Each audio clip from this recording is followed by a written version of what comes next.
Hormatnya mempersilakan.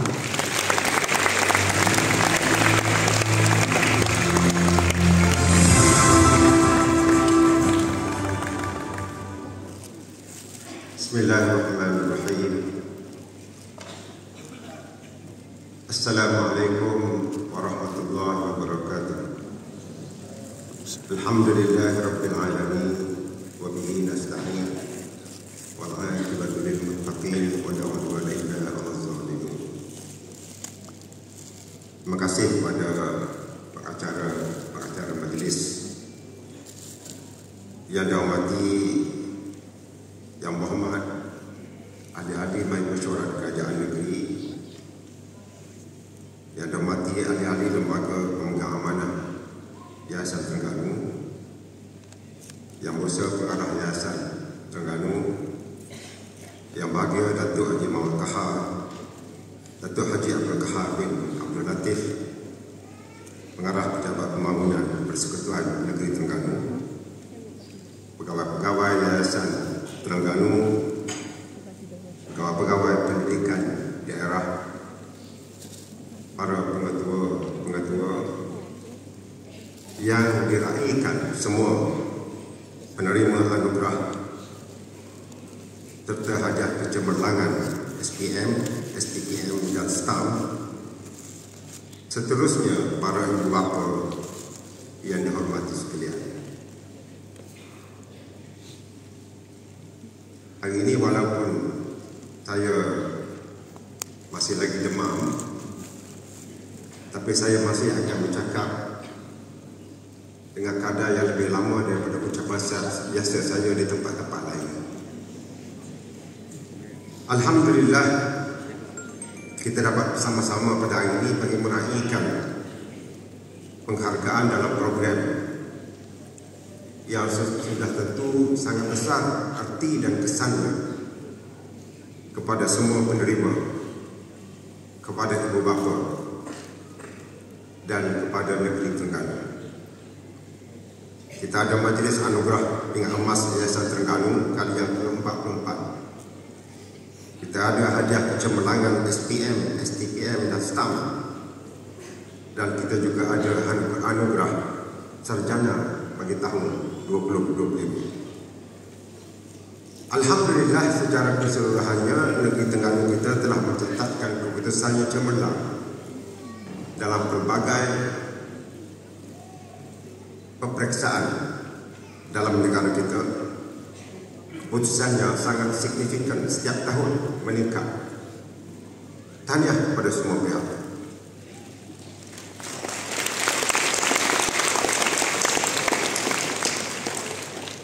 Khusus bagi para penerima anugerah yang akan disebut namanya pada hari ini, episod pada hari ini adalah merupakan suatu permulaan sebuah perjalanan. Kepada semua yang hadir, tahniah setingginya dari saya, seikhlas dari lubuk hati saya, from the bottom of my heart and with the deepest sincerity of my soul, iaitu kepada semua penerima anugerah, pada semua penerima anugerah hadiah kecemerlangan. Tahniah kepada ibu bapa dan guru-guru yang turut sama berpayah merasai perjuangan anak-anak, anggota keluarga yang memberikan dorongan, pihak Kementerian Pendidikan dan Jabatan Pendidikan yang sentiasa setiap masa mencari jalan dan usaha bagi meningkatkan pencapaian anak-anak dalam negeri dan dalam negara kita. Dan tentunya pihak Kerajaan Negeri Terengganu dan Yayasan Terengganu yang berurusan saban hari dan saban tahun menyaksikan keunggulan rakyat negeri Terengganu dalam bidang pendidikan daripada dahulu sampai sekarang, terutamanya dalam suatu perjalanan untuk menjadi insan yang berguna dan mampu untuk menyumbang kepada negeri, pada keluarga dan kepada negeri, kepada masyarakat, kepada negara dan kepada umat. Hadirin dan hadirat sekalian, ia benar bahawa kita semua telah menghadapi puluhan peperiksaan atau ujian dalam perjalanan ini. Sejak di awal usia belajar, saat mula mengenal huruf dan nombor, sehingga mampu membaca, sehinggalah sampai kedudukan ke hari ini. Puluhan jenis peperiksaan, ujian, lisan, bertulis dan sebagainya. Hari ini semua telah membuktikan bahawa ruyung telah dipecahkan untuk mendapat sagunya. Usaha telah membuahkan hasil.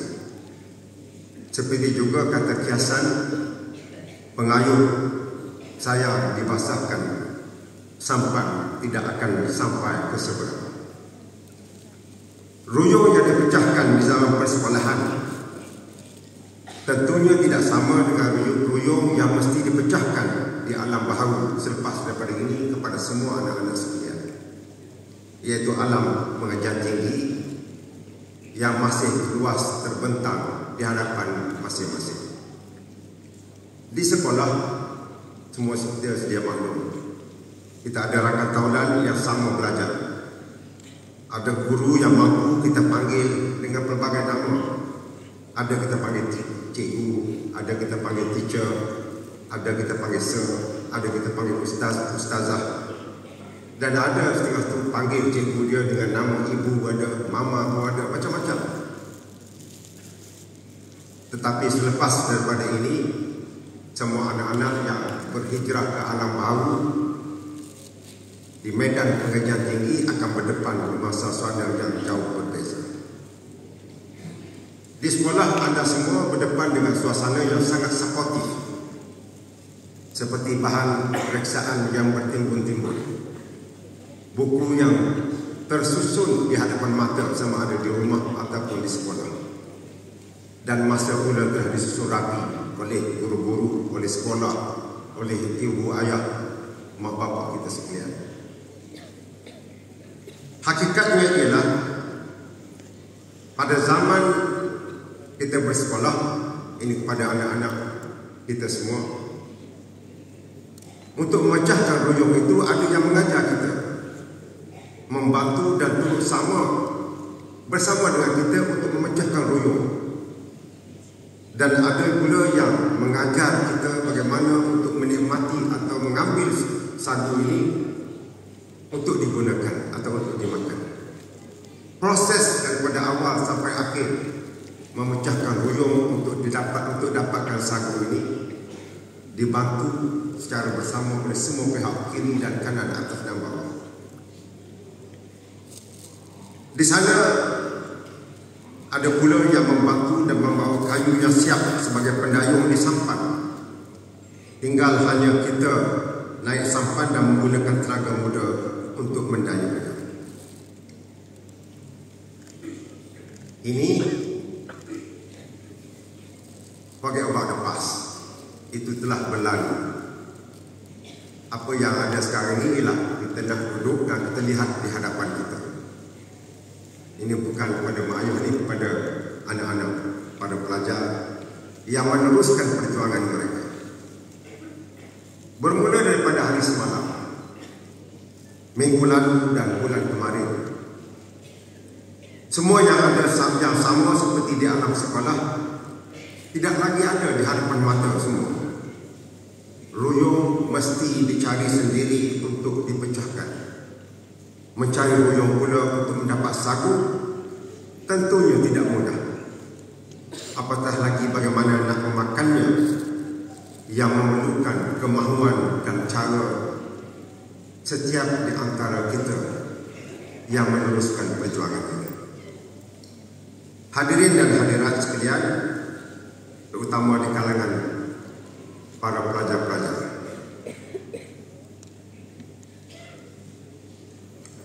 pesanan saya kepada semua ada satu perkara penting yang mesti diingat, bahawa dalam perjalanan di hadapan sepanjang 4-5 tahun yang akan datang ini, jalannya masih berliku dan akan penuh dengan cabaran. Ada manis dan pahitnya, ada mudah dan sukar, dan yang paling utama, bahawa perjalanan anda semua adalah masih panjang, dan perjalanan ini bukanlah untuk orang yang lemah iman dan lemah semangat. Mungkin ada kata hari ini adalah hari gembira. Fine, fair enough. Hari ini adalah hari kita meraihkan, kita merasa suka hati sangat gembira. Kenapa saya perlu sebut perkara yang berada di hadapan? Kerana saya tidak mahu hari kegembiraan pada hari ini apabila bergerak ke hadapan, kita tidak bergerak ke belakang. Dalam the history of time, dalam masa ini, perjalanan waktu tidak ada mundur ke belakang, bukan macam filem Back to the Future. Dia mesti ke depan. Nak bergerak ke depan, kita tak boleh bergerak begitu saja. Mesti kita atur segala rangka kerja strategi supaya perjalanan ke depan itu adalah perjalanan yang boleh kita hadap, dan kita boleh hadapnya dengan mencapai kecemerlangan sama seperti tuan-tuan, anak-anak sekalian hadap pada hari ini. Perjalanan di hadapan ini adalah merupakan suatu survival, dan bukan, it's not just the survival of the fittest yang selalu disebut oleh orang. Term survival of the fittest ini adalah pandangan daripada Darwin, Charles Darwin. Pada saya, this is not about survival of the fittest kepada anak-anak. It is not about the survival of the fittest of the physical build of yourself. Bukan mengenai badan, tubuh badan kita, siapa yang paling kuat untuk berdepan dengan cabaran ini. Yang paling penting ialah the fitness of mind and soul dalam kita merangka segala gerak kerja untuk bergerak ke hadapan. 4-5 tahun ini, para anak-anak akan berada di alam yang baru, alam universiti. Ingatlah bahawa di luar sana ini, dunia ini sangat ganas. Dia tak perlu kita. Ianya adalah umpama lautan ombak di musim yang bergelora. Di sana selain daripada ombak yang kuat dan ganas, ada bahaya pula ikan, pelbagai jenis ikan. Ada ubur yang menanti, ada ribut pula mendatang. Kalau tak ada ombak, tak ada ikan, tak ada ribut, tetapi perahu kita pula dalam perjalanan itu berlubang dan dimasuki air pun sama juga ada masalah yang perlu kita tangani. Sepanjang perjalanan ini juga cuaca tidak selalu cerah. Kita nak buat A, tak semestinya jadi A, dia jadi A1, dia jadi B, dia jadi C. Bukan kehendak kita, kita hanya merancang dan melaksanakan, tetapi ketentuannya tidak begitu. Langit tidak selalu cerah dan tidak menyebelahi kita setiap masa. Cabaran akan terus menekan semua. Dan perjalanan pembelajaran saudara-saudari, anak-anak sekalian, bukanlah mengenai berapa banyak tekanan yang kita alami. Bukanlah mengenai berapa kuatnya ujian yang terpaksa kita rempui, ataupun berapa banyak air mata kita keluar, atau berapa banyak duit yang dibelanjakan, ataupun betapa payahnya jalan di depan. Tetapi ianya adalah mengenai siapa di kalangan kita yang mampu kekal bangun dan berdiri setelah berdepan dengan pelbagai cabaran yang mendatang. Cabaran boleh datang kiri kanan atas bawah, pelbagai cara. At the end of the day, apa yang dikira ialah boleh tak tidak kita sustain dengan segala cabaran yang datang ini. If we still can stand up and walk through all the problem that we are facing, saya percaya inilah antara resepi kejayaan pada semua anak-anak yang menempuh alam baru di universiti nanti atau sedang sekarang ini. Mereka yang berjaya pada hari ini dan esok adalah mereka yang meneruskan perjalanan masing-masing dengan penuh keyakinan diri. You believe in yourself. Percayakan diri sendiri. Jadilah seperti air yang mengalir di satu terusan. Orang blok air itu letakkan embankment, letakkan tanah, tak beri air mengalir. Air ini tetap mengalir juga, dia pergi ke tepi. Letak tepi, sikap ke tepi, dia pergi ke tepi lagi. Macam-macam. Dia tak lah dia pergi pun, dia akan berkumpul banyak, dia akan melimpah juga. Itulah nature of yourself. Para pelajar, para anak-anak yang cemerlang, yang sepatutnya. Sungguh ramai orang di luar sana yang berjaya dalam sebahagian perjalanan, tetapi tidak ramai orang yang berjaya sampai di keseluruhan perjalanan. Dan sudah tentunya sedikit orang yang sampai pula ke destinasi yang dicita-citakan. Dalam perjalanan ini kita akan bertemu dengan berbagai jenis manusia atau pelajar. Saya rasa semua kita sedia maklum, ada di antara kita yang early bloomers. In fact, mungkin pada hari ini pun yang pelajar yang cemerlang, mungkin masa zaman sekolah rendah biasa-biasa saja. Sekolah menengah awak nampak, that's what we call early bloomers. Ada yang late bloomers tadi, iaitu yang cemerlang dekat sekolah rendah, sekolah menengah pun cemerlang. Alhamdulillah, early bloomers. Sekolah rendah tak ke mana, sekolah menengah pun tak ke mana, di universiti dia boleh cemerlang. Yang tu kita katakan sebagai late bloomers. Macam-macam kategori manusia. Ada yang cemerlang di sekolah, tapi bila pergi universiti kerana berdepan dengan cabaran yang lain, kita tak dapat menghadapi. Ini lepas ni saya akan sebut beberapa perkara sebagai ingatan kepada anak-anak yang belajar di universiti.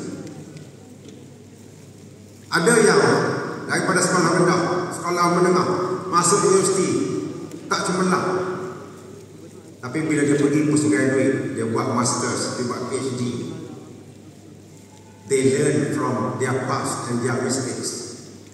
Belajar daripada kelemahan, kekurangan, apa juga perkara yang ada di belakang, jadikan sebagai sempadan, jadikan sebagai motivasi untuk ke depan, dia boleh berjaya. Kalau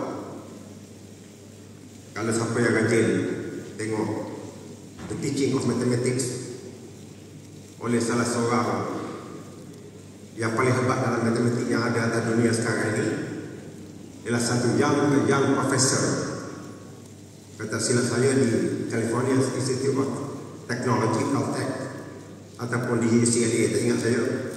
Seorang is a Chinese, the youngest professor, Professor Tao. Professor Tao asal daripada Australia. Masa di Australia, masa bersekolah high school, dia fail subjek-subjek yang lain daripada matematik. Matematik saja dia boleh excel. Tapi oleh kerana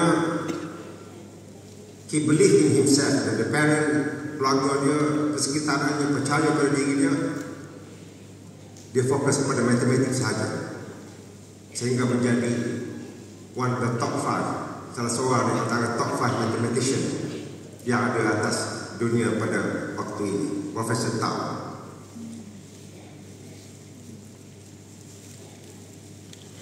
Apabila saya katakan bahawa your survival is not about the survival of the fittest, Saya buat contoh, saya pernah bertemu dengan seorang komando yang, ini cerita lain tapi maksudnya sama. Seorang komando yang tamat pemilihan dan latihan. Bayangkan 100 orang, daripada 100 orang berapa sangat yang lepas ujian nak jadi komando.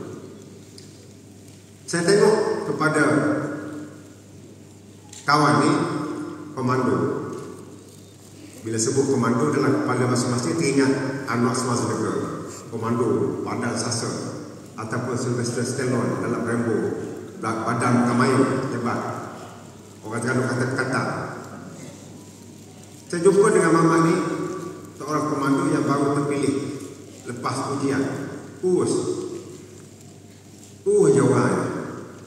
Dia rasa barang mana tak ada yang kurus macam dia. Saya pun confused. Ya, dia lepas. Saya tanya dia. Dia kata mula-mula dia masuk ujian, dia tengok di kalangan 100 orang yang ada tu, kecup perut tengok orang lain. Badan sadu-sadu belakang. Dia seorang je yang tak ada masa macam orang lain. Tapi akhirnya terpilih. Kenapa? Ianya bukan mengenai kekuatan fizikal semata-mata, tetapi minda, tetapi mental yang kuat.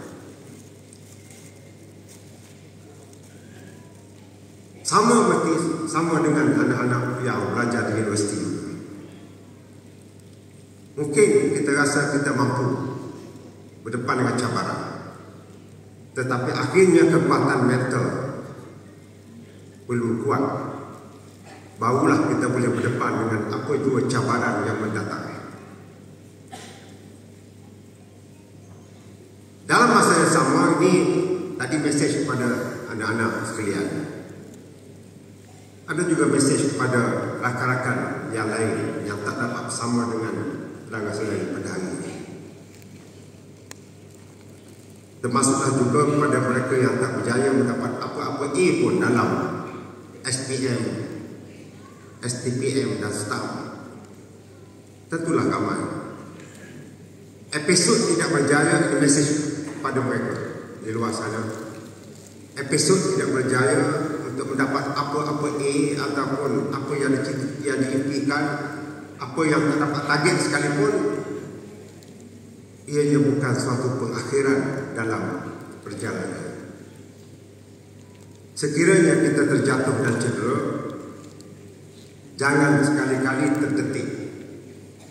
Jika kita gagal di mana-mana, langkah kita, tak kira lah zaman sekolah, rendah, menengah, ataupun di universiti sekalipun, jangan sekali terdetik bahawa ini adalah pengakhiran sebuah perjalanan.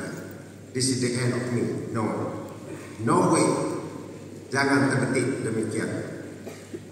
Dan sekali-kali tidak pantas untuk kita tewas mengundur dalam perjalanan ini. Bangkit kembali, kuatkan semangat dan terus berjuang sehingga mencapai cita-cita masing-masing. Hadirin dan hadirat sekalian, anak-anak semua, kepada yang akan meneruskan perjuangan di institusi pengajian tinggi, sama ada yang berada dalam dewan ini atau tidak, saya ingin meringkaskan cabaran dan langkah yang perlu diambil di alam pengajian tinggi. Sekurang-kurangnya dari kacamata saya sebagai mantan pensyarah universiti, walaupun cerita itu cerita lama dah, tapi tak apa. Antara faktor yang mempengaruhi prestasi di universiti, yang pertama, tabiat belajar dan strategi. Study habits and strategies. Setiap subjek yang diambil untuk melengkapkan pengajian, kerja khususnya sama ada tutorial atau assignment, adalah lebih mencabar daripada apa yang kita hadap di sekolah. Tak kira sekolah mana, akan lebih mencabar dan memerlukan cara belajar yang lebih efektif, study smart, seperti pengurusan masa yang lebih baik, kaedah mengambil nota kuliah, disiplin belajar yang lebih tersusun. Di sana ada masa buat assignment. Ya, kita pensyarah, kita selalu bagi assignment ke anak-anak murid kita. dan menjadi tanggungjawab para mahasiswa-mahasiswa sekalian. Ada masa mencari bahan untuk buat assignment, perbincangan kumpulan kecil. Kalau tak boleh faham dengan seorang, kena kumpulan kecil.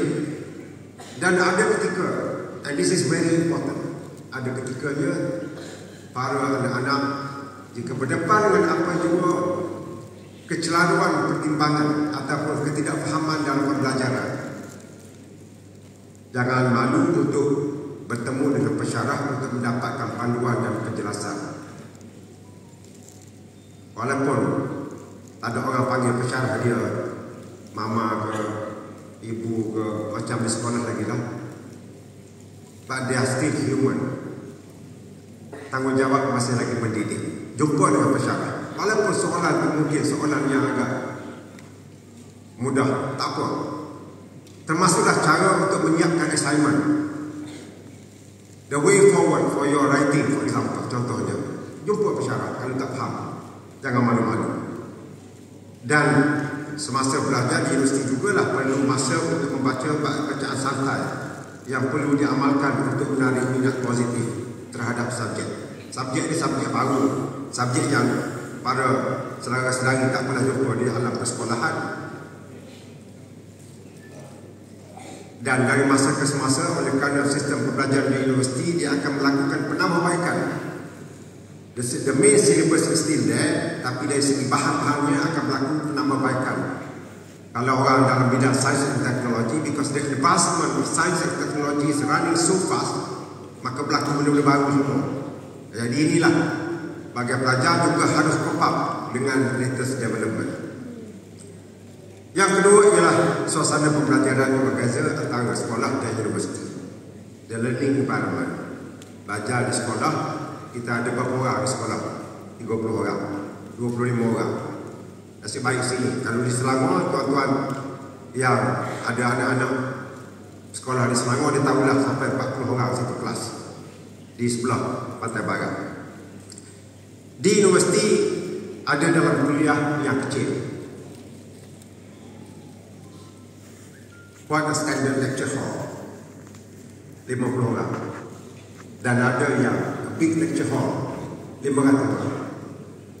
Tentulah bila ramai ini lain dengan bila sedikit, macam di sekolah. Dan kadang-kadang gaya pengajaran pesyarah yang berbeza-beza ini memberi satu cabaran baru pada semua anak-anak. Sama jugalah suasana pembelajaran ini memerlukan setiap di antara mahasiswa dan mahasiswi masing-masing ini membuat pertimbangan tentang your time schedule, assignment. Saya waktu bicara ini, saya selalu jumpa dengan pelajar-pelajar last minute baru mari jumpa pesyarah, tak boleh buat last minute. Kalau kata pukul 10 pagi kena submit assignment, 9.50 berpusu-pusu lagi submit assignment. Ini perlu dibuat pertimbangan. You will have lots of assignment along the way. Kena buat pertimbangan mana dulu yang perlu disubmit, mana yang mempunyai weightage yang besar. Ada assignment weightage yang tak besar, maka fokus kita kurangkan sikit dan let's fokus pada assignment yang ada weightage yang lebih besar. Semua buat lah, jangan tak buat. Yang ketiga ialah tahap cabaran khusus dan subjek serta beban kerja yang datang bertimbun-timbun.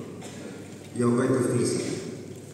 Whether you like it or not, masing-masing akan berdepan dengan kerja assignment yang bertimbun-timbun.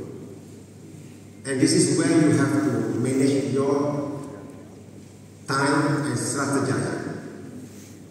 Jangan sampai last minute. Saya rasa kalau saya suruh, saya beritahu pada anak-anak bahawa kepentingan jangan last minute, semua akan setuju. Tak ada orang tak setuju jangan last minute. The only problem now is how to execute.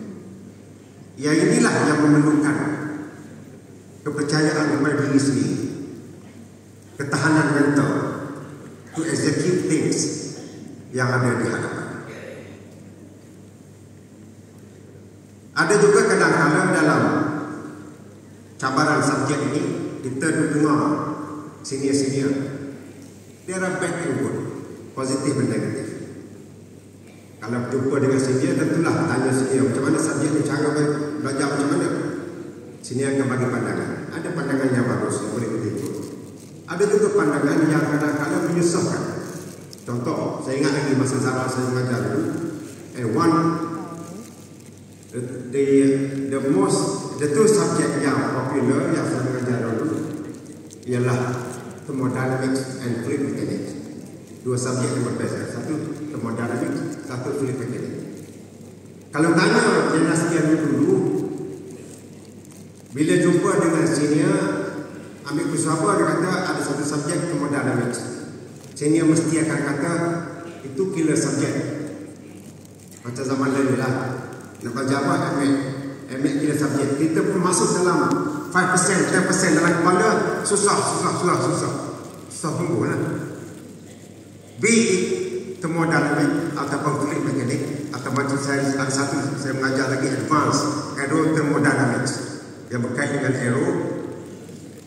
Semua kata killer subjek, tapi sebenarnya is here. Killer or not killer is here. You put yourself, this is a killer subject, dan 10%, 20% dah downgrade dah your ability. Dengar boleh daripada segi yang kata killer subject, but you have to believe in yourself, baru boleh hadap semua ini. Yang keempat adalah, sikit lagi dah, minta maaf kepada mak ayah. Yang keempat, motivasi dan faktor dorongan diri. Sebagian pelajar mempunyai motivasi yang tinggi, terutama yang belajar dalam bidang yang diminati. Dan di sini jugalah peranan ibu dan ibu bapa dan guru-guru. Saya ada satu pengalaman bertemu dengan seorang bila saya pergi satu kedai makan di KL.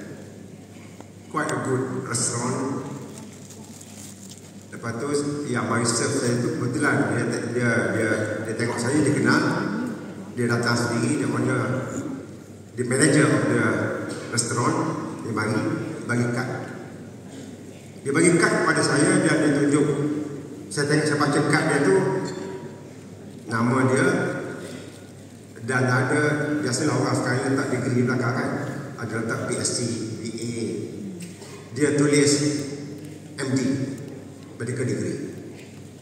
So if you want to be a doctor, it is either you have MD, medical degree, or MBBS. Itu dia ada MD. Saya tanya, doktor bertugas kat mana? It's quite young. Dia kata, saya tak jadi doktor. Ni belajar doktor ni. Oh, let me explain dia. Saya buat degree perubatan sebab mak saya suruh saya jadi doktor. Saya dapatlah jadi doktor. Tapi sebenarnya saya tak nak jadi doktor pun. Saya nak jaga restoran family saya. Quite good restoran lah, bukan restoran tepi jalan. Dan inilah kadang-kadang dilema kita, sama ada anak-anak pelajar ataupun mak ayah. Kadang-kadang kita paksa atau penekanannya quite stressful for them. Nak suruh jadi ni, sedangkan mereka tak ada minat. This is the kind of thing yang kita kena balance. Memang susah pada zaman sekarang ini berbanding dengan zaman dulu ikut je, tak kisah. Tapi it's quite sensitive dalam waktu sekarang. Yang kelima, faktor sosial dan peribadi berdepan dengan cabaran bukan akademik.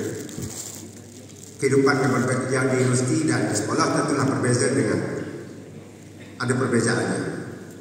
Cabaran yang bukan akademik yang tidak kena hadap, sama ada parent ataupun anak-anak, ada berbagai. Pergaulan di universiti, sama ada di college, di asrama, ataupun di universiti, di bilik kuliah.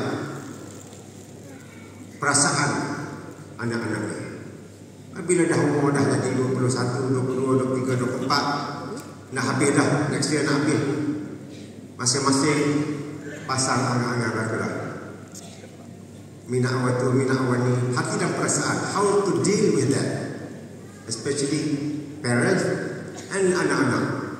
Ada yang sudah bila tak kena cara sudah menungging, itulah yang menyebabkan demotivated. Motivasi yang begitu pantas bergerak ke hadapan bila terkacau dengan benda-benda yang meruntun perasaan. Laila Majnun ini boleh mengganggu anak-anak kita untuk bergerak ke hadapan. So how to deal with it? Setiap keluarga tak sama, setiap orang tak sama. Saya serahkan kepada ibu bapa bagaimana untuk menguruskan hal ini pada anak-anak masing-masing. Selain daripada akademik yang berkait dengan kursus masing-masing yang quite straightforward, hal subjek masing-masing, pembinaan soft skill dan kemahiran berkomunikasi serta berorganisasi juga amat penting pada anak-anak kita.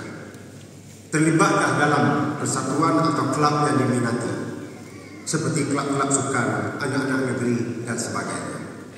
Dan di sini pihak Yayasan Terengganu telah melantik bapa-bapa angkat, ibu dan bapa angkat sebagai penasihat dan rakan untuk membantu para mahasiswa-mahasiswi di setiap universiti dalam negara dan di luar negara. Hadirin dan hadirat sekalian, my final point. Sebenarnya ada satu lagi aspek yang membimbangkan saya. Hal ini bukanlah spesifik pada mahasiswa-mahasiswi di alam pengajian saja, tapi mengenai generasi anak-anak di hadapan kita dan generasi mereka yang akan masuk ke alam pekerjaan setelah tamat pengajian. Tak mungkin saya akan jumpa dengan para pelajar-pelajar ini pada hari ini, mungkin wallahu a'lam next bila kita boleh jumpa. Mungkin para ibu bapa yang ada pada hari ini adalah seperti saya, daripada generasi X, Gen X, iaitu yang lahir di antara 1995 hingga 1980. So we are Gen X. Kita akan berdepan dengan Gen Z yang lahir 97 hingga 2010, atau Gen Alpha yang lahir 2010 hingga 2024. Apa masalahnya? Cabaran ini senantiasa disebut oleh syarikat multinasional dan antarabangsa bila mereka bertemu dengan saya dalam kunjungan hormat atau perbincangan santai. Termasuklah ada kedutaan daripada luar negara bila bertemu dengan saya, this is the very question they will ask tentang generasi Gen Z, Gen Alpha dan Gen Beta. Bagaimana keadaan mereka? Yang saya gelarkan masalah ini sebagai kita berdepan dengan krisis ketahanan mental yang semakin mudah atas pelbagai perkara. Maka lahirlah generasi yang mudah koyak perasaan, senang tertulis, dan tentunya memberi kesan yang tidak kurang hebatnya kepada negeri dan negara kita. Ada syarikat multinasional yang jumpa saya beritahu, dan this is not just about Malaysia, daripada Korea, Jepun pun sama juga. Dia kata pekerja-pekerja baru bila marah sikit je merajuk. This is not about yang belajar sini, tapi this is something yang kita kena fikir. Semua akan masuk dalam pekerjaan. Bila marah sikit merajuk, nak pergi kerja, hantar WhatsApp, nak healing dulu hari ini, besok boleh jumpa. And this is not just syarikat biasa, syarikat multinational, syarikat yang berbilion-bilion pun sama juga. Even to their engineers pun sama, accountant pun sama. Termasuklah daripada Korea, daripada Jepun. Mereka kata generasi baru yang bekerja di dalam syarikat mereka, ini antara masalah yang melanda mereka. Tak tahan, kena marah sikit, berajuk. Apa remedi dia? Saya rasa bukan dengan saya hari ini nak cakap tentang perkara ini. Mungkin lain kali, lain kesempatan. Ini sekadar untuk sama-sama kita fikir bahawa masing-masing ada tugas dan tanggungjawab untuk memberi ketahanan mental dan ketahanan diri kepada anak masing-masing. Sama juga dengan saya, insya-Allah. Hadirin dan hadirat sekalian, akhir kata sekali lagi saya merakamkan ucapan tinggi-tinggi tahniah kepada semua penerima anugerah atas kejayaan yang membanggakan. Ucapan terima kasih kepada Yayasan Terengganu para ibu bapa yang dilantik, para ibu bapa dan ibu bapa angkat yang dilantik, dan semua pihak dan segala usaha, kesungguhan dan dedikasi yang ditunjukkan dalam menjayakan majlis penganugerahan hadiah cemerlang pelajar pada hari ini. Dengan lafaz Bismillahirrahmanirrahim, saya dengan ini merasmikan majlis anugerah bunga emas Yayasan Terengganu kali ke-44. Hadiah cemerlangan SDPM Nasional dan anugerah sarjana tahun 2025. Sekian wabillahi taufiq wal hidayah. Wassalamualaikum warahmatullahi wabarakatuh.